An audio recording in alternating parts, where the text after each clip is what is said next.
Good afternoon. It's Wednesday, the 1st of July. I'm Erin Viner, and this is IBA News broadcasting from Jerusalem.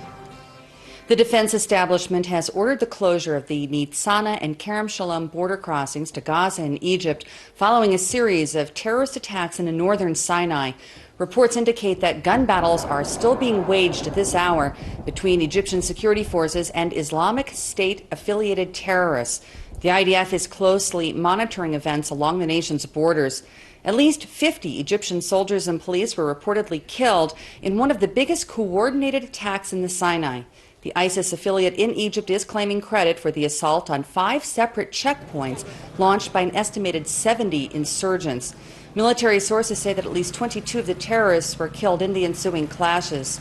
Today's violence follows the car bombing that claimed the lives of 3 people in a suburb west of Cairo near a police station last night on the second anniversary of the beginning of mass protests against the rule of Islamist President Mohamed Morsi that ended in July 2013 with his expulsion from power by the army, then headed by current President Abdel Fattah al-Sisi.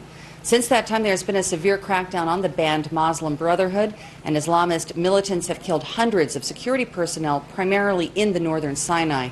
Earlier this week, Egypt's top prosecutor was assassinated in a car bombing attack in Cairo, and last month, a suicide bomber blew himself up near the ancient Karnak temple in Luxor.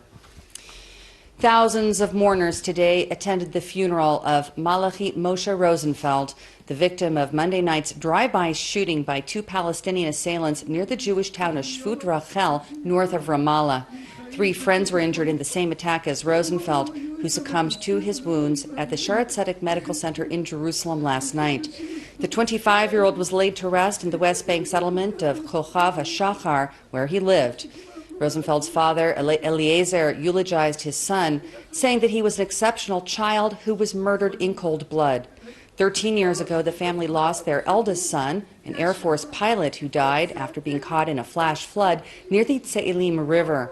Since that time, Rosenfeld's father said that Malachi took on the role as the big brother to his 6 younger siblings. He went on to express frustration with the deteriorating security situation and called for national unity. The military wing of the Hamas terror group has claimed responsibility for the attack, which was the 6th terror incident over the past 2 weeks. In attempts to counter the latest wave of terror, the IDF has deployed an additional brigade in the Binyamin region to reinforce security around settlements and major highways. A new settlement must be built on this spot. That was the message of hundreds of protesters who gathered last night near the village of Shvut Rachel, where Rosenfeld was ambushed. Speakers called on the government to come to its senses and act with determination to eradicate terrorism. They also condemned the IDF decision to make security concessions in the West Bank during Muslim observance of the month-long Ramadan holiday they claim led to the recent increase in terror. Rosenfeld's 3 friends, who were also wounded in the attack, are still recovering at the hospital. It has been cleared for publication that the Shin Bet Security Service has uncovered a Hamas terror cell operating in Nablus and surrounding towns. Over 40 operatives have been arrested in the crackdown, which was carried out in coordination with police and IDF forces. Columnist commentator Gil Troy told IBA's Eli Wogelenter that the current wave of attacks is partially the result of Ramadan, but that weakness by Palestinian President Mahmoud Abbas is also a factor. The Palestinian attacks are part of a systematic campaign of delegitimization and terror which has been going back for decades. It comes and it goes, it rises and it falls. What seems to be happening right now is, I think, 2 things. One is it is Ramadan, and that is a point of inflamed Islamist attitude and inflamed Muslim attitudes. And the second thing is I think there is an issue with the Palestinians losing faith, losing hope, wanting to put pressure and seeing that it works. It makes us hysterical. It has the United States putting extra pressure on Israel when we're the victims. Is the issue because Mahmoud Abbas cannot control the street? He's lost the street. He's too weak to stop these attacks? Mahmoud Abbas, who is in what, his 11th year of his 4-year term, right? So it's the 7th year in a row that he's not been reelected, is in a difficult situation. He's old, he's ailing, he's been tagged as the moderate, although a moderate who celebrates martyrs as terrorists as martyrs is to me not so moderate. But when you compare him to the extremists of Hamas, he's perceived as moderate, and that is seen all too often as weak on the Palestinian street. On the other hand, there's been, and this is the big secret that everybody should be talking about, there's been remarkable cooperation, security cooperation between Benjamin Netanyahu's government and Mahmoud Abbas's government, and things on the whole have been much more stable. Certainly they were 10 years ago, 15 years ago. So Abbas continues to play this balancing game, this balancing act, and his major concern seems to be survival, when a leader's real concern should be taking care of his people and moving forward. Just hours before the June 30th midnight deadline for world powers to reach a nuclear deal with Iran, a one-week extension was announced. With many tough issues still unresolved, such as the timing of sanctions relief and monitoring of atomic development in the Islamic Republic, it will be difficult for negotiators to meet the new target date of July 7th. But headway appears to have been made over another key dispute, and the International Atomic Energy Agency says that it is prepared to announce that Tehran has met a critical condition to significantly reduce its stockpile of enriched uranium that could be used to build nuclear weapons. Nevertheless, after 2 years of first secret and then public negotiations, officials on both sides admit that the remaining gaps between the sides are vast. Delaying implementation of the deal is not in any country's best interest. It puts the limitations and restrictions on Iran's nuclear program further down the road, as well as the sanctions relief that Iran wants. Extra time also gives space for critics of the deal to continue to look for ambiguities, to raise up opposition to an agreement, and that's not helpful. U.S. President Barack Obama has threatened to pull out of the Iranian nuclear talks if Tehran fails to agree to conditions set out by the world powers. Well, I've said from the start, I will walk away from the negotiations if, in fact, it's a bad deal. If we can't provide assurances that the pathways for Iran obtaining a nuclear weapon are closed, and if we can't verify that, if the inspections regime, the verification regime is inadequate, then we're not going to get a deal. And we've been very clear to the Iranian government about that. You know, there's still some hard negotiations to take place, but ultimately this is going to be up to the Iranians to determine whether or not they meet the requirements that the international community has set forth to be able to fairly and accurately and consistently assess whether or not they have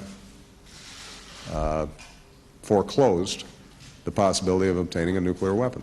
And given past behavior on the part of Iran, that can't simply be a declaration by Iran and a few inspectors wandering around every once in a while. That's going to have to be a serious, rigorous verification mechanism. And that, I think, is going to be the test as to whether we get a deal or not. State Comptroller Yosef Shapira is urging Minister of Energy and Water Resources Yuval Steinitz to postpone a cabinet vote on the controversial plan to develop the nation's gas fields pending the publication of his report on the government's management of the issue. The document examines the deal between the government and a U.S.-Israeli conglomerate of Noble Energy and the Delek Group, which exempt the investors from antitrust laws in exchange for their development of the offshore gas fields. Delek and Noble Energy have been accused of being a monopoly and a cartel by the nation's former antitrust commissioner. The comptroller's request came after Steinitz outlined details of the proposed agreement with the companies. Publication of his report is expected after the July 22nd date set by Prime Minister Benjamin Netanyahu for presenting the plan to the cabinet. Yochanan Danino has officially retired and stepped down as the nation's police inspector general after 4 years of service. The former head of the Tel Aviv district, Benzi Sao, will fill in as the interim police chief for the next 2 months or until a permanent replacement has been selected. Danino appointed Sao as his deputy in February after Assistant Chief Nissim Moore was removed from the post amid an investigation into allegations of sexual harassment. Threats from the Islamic State against Israel aren't really all that surprising, but now the self-proclaimed jihadist caliphate is vowing to not only uproot the state of the Jews, but to also target Hamas leaders in Gaza the group calls dictators. The extremists released a new video in which Masked narrators accuse Hamas of being too lax in enforcing Islamic religious law in the enclave, while joining Israel, the Palestinian Authority, and Hamas together as secularists who will be overrun. They pledge that Sharia law will be implemented in Gaza despite the tyrants of Hamas, while warning that what is now happening in Syria will also take place in Gaza.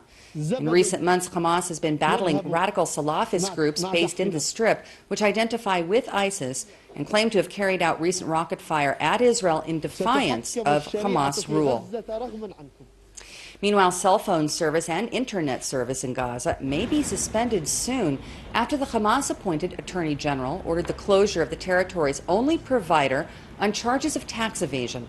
Police were deployed outside the headquarters of the Jawal subsidiary of the Palestine telecommunications company known as Paltel, which is the largest company in the Palestinian territories with 1.3 million customers. For now, there is still service despite the office closure, as Paltel executives denied the Hamas charges and insist that they have paid the taxes to the Palestinian Authority in the West Bank, where the company is registered and it's based. The PA is siding with Paltel and calling the Hamas move illegal and unacceptable. In other news, the governing council of the Eurozone will be meeting a short time from now to discuss what action to take following failure by Greece to make a €1.5 billion loan repayment to the International Monetary Fund. Just hours before the deadline, Prime Minister Alexis Tsipras sent creditors a letter asking for a 2-year loan rescheduling plan to give Athens time to renegotiate its debt. Eurozone officials say that the proposal also contains conditions that some members of the 19-state alliance will find hard to accept, including the maintenance of a reduction on value-added tax for the Greek islands. The letter also reportedly hinted that if his terms are met, Tsipras may be willing to scrap the referendum he called to take place on Sunday for citizens to vote on whether to accept or reject last week's offer from the nation's creditors. Analysts say that the council is likely to maintain the existing cap on a funding lifeline to Greece, which has been reduced to a bare minimum. If the emergency liquidity assistance to Greek banks is tightened any further, the current €60 a day limit on the amount that citizens are currently allowed to withdraw may be lowered even further, risking public support for the Prime Minister. Leaders of the U.S.-based United Church of Christ have voted to divest all business ties from any Israeli companies that do business in the West Bank. The liberal Protestant group has around 1 million members, and during a recent meeting in Cleveland, UCC delegates condemned Israel's presence in the territory as an immoral occupation that is harmful to prospects of peace with the Palestinians.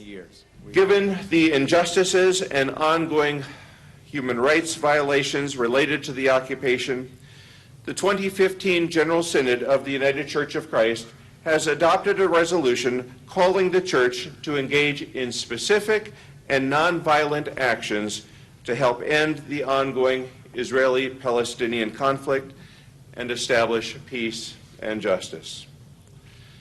The Synod resolution calls for all of the United Church of Christ entities to divest holdings from a list of companies that are known to profit from the occupation of Palestinian territories by the State of Israel. The resolution also calls for a boycott of goods that are identified as produced in illegal settlements located on occupied Palestinian territories. Boycott and divestment are non-violent strategies of resistance which have been called for by the Palestinian Christian community and Palestinian civil society. The president of the Shorat Hadin Israel Law Center, attorney Nitzana Darshan-Leitner, says that the BDS movement may be bad, but it doesn't have that major of an economic impact on the country, although she told IBA's Ari O'Sullivan that legal action is necessary to deter the anti-Israel campaign. You have to take an action. And legal action has ramification, has caused the other side to be involved with the litigation. Very costly process. Nobody wants to lose, and that will deter, I believe, deter them and others who take samples from them not to boycott Israel. People who are supportive of Israel are probably frustrated to see a lot of this going on, but perhaps the best strategy would be to ignore the BDS movement? You could. Unfortunately, the media in recent days simply strengthened the BDS movement. Look, the BDS movement's implication right now are not so significant because they boycott Israeli products, they boycott some university professors, but there is no hardcore damage happening to the state of Israel. As a result of it, it's here and there. Maybe Ahava cannot sell its product in Australia. Maybe SodaStream will have to move its offices and factories outside of Ma'ale Adumim. But it's not like a big deal. What's scary about this phenomenon is what's going on in the universities, in the campuses, because the stigma of Israel as an apartheid state will remain in this student's brain for the long run. This is the age where people design their political views. And if they see Israel as a baby's killer, and if they view Israel as a human rights violator, this is what they will take when they leave university and become politicians and become leaders in their community. And this is the danger. There was a major archaeological discovery in Jerusalem when a couple were surprised to find an ancient mikveh ritual bath under the living room of their home in Ein Kerem, revered by Christians as the birthplace of John the Baptist. The finding also offers rare evidence of the Jewish town that existed more than 2,000 years ago. IBA's Ari O'Sullivan had his own first-hand glimpse of the site and brings us our own first look in this report. Ein Kerem is a picturesque neighborhood of Jerusalem, best known as the village where, according to the New Testament, John the Baptist was born. Churches mark where his mother Elizabeth met with Mary, the mother of Jesus. Despite the biblical story, there was very little evidence that a Jewish town existed here, until now. Renovations in this old stone home revealed what turned out to be a mikveh, or ritual bath, and artifacts dating back 2,000 years. We are archaeologists. We deal with the physical facts. We are scientists. We can tell you that 2,000 years ago, there was a Jewish village in Ein Kerem. But to tell you that John of Baptist bathed in this ritual bath would be kind of a mistake. This is a matter of interpretation. Just maybe, maybe. The homeowners asked that their family name not be revealed or that their house be photographed from the outside. They feared that if word got out that their house was sitting on a ritual bath from the time of John the Baptist, in the village of John the Baptist, they could be swamped with busloads of Christian pilgrims who may say this could have been used by John the Baptist. It kept bothering us the whole time. We knew that there is something that has to be out there. It's not ours to save. But we knew nothing about the whole process and how it's going to happen and how it's going to affect our normal life and our kids' life and our privacy. But it kept talking. Each time we opened the doors, the kids were waking from this night sleep. We felt that there's something big, and we decided that we have to let them know. World media have already descended on the family, but it is a private home and won't be open to the public. The Antiquities Authority presented the family with a certificate of appreciation and good citizenship. This is what we should expect from all the citizenship of Israel. Above of that, they participate together with us, cleaning and excavated the ritual bath, and they were very, very excited and thrilled, touching the antiquity. So if you live in Israel and you decide to do renovations in your living room and you find an ancient ritual bath from 2,000 years ago, you should probably call the Israel Antiquities Authority. From Ein Kerem, this is Ari O'Sullivan for IBA News. In local financial news, the shekel today put in a mixed performance in foreign currency trading, while share prices on the Tel Aviv Stock Exchange were up across the board. Here's a look at the afternoon numbers.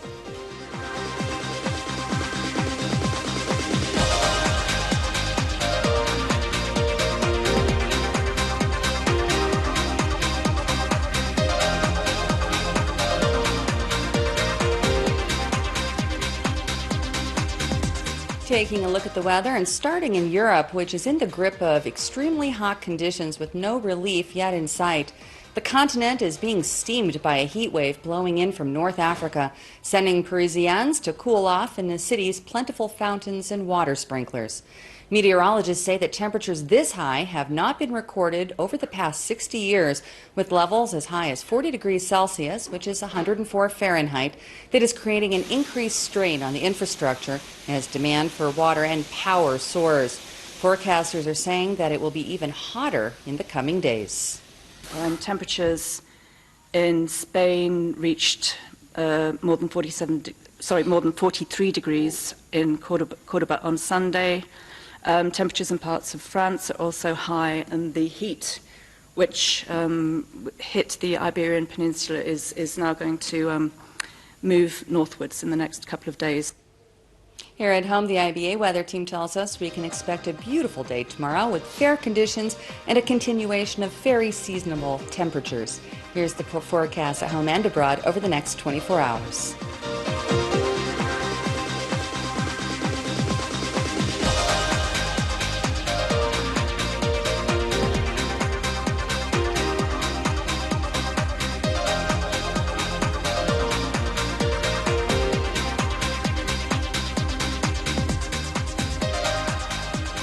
Thank you for being with us this afternoon. We hope you'll join us again tomorrow when I'll be back to bring you the latest breaking news from Israel.